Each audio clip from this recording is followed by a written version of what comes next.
Balitang Media. Isang batikan sa larangan ng musika ang OPM band Orange and Lemons.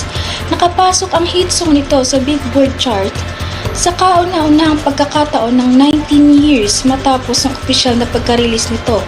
Pakinggan ang ulat na detalye kay Bustarte. Bustarte? Maraming salamat, Postrero.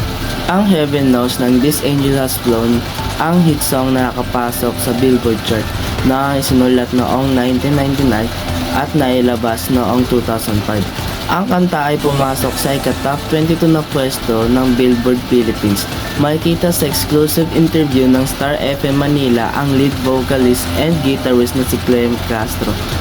Ang pag-amin na hindi makapaniwala na ang 2 dekadang kanta ay tatangkilikin ng henerasyong ito. Malaki rin ang pasasalamat ng OPM artist sa suportang natatanggap nito mula noon hanggang ngayon. Pakinggan ang interview kay Jessalva. Maraming salamat, Bustarde. Talaga namang kahanga-hanga ang pagsikat ng kantang Heaven Knows na binuo ng isang sikat na OPM band ng Orange and Lemon. Narito ang interview ng isang lead vocalist and guitarist.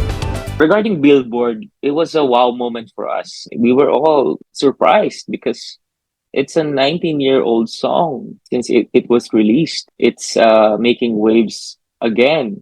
How are these young kids learning the song?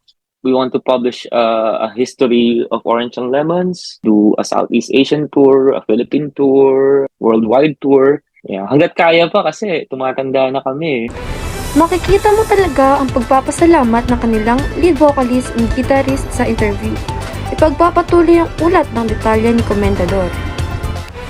Maraming salamat sa iyo, Salva.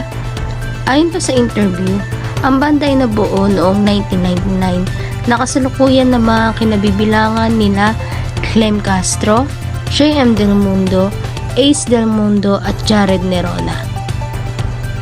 Yan ang report mula sa AARG News ng Balitang Media.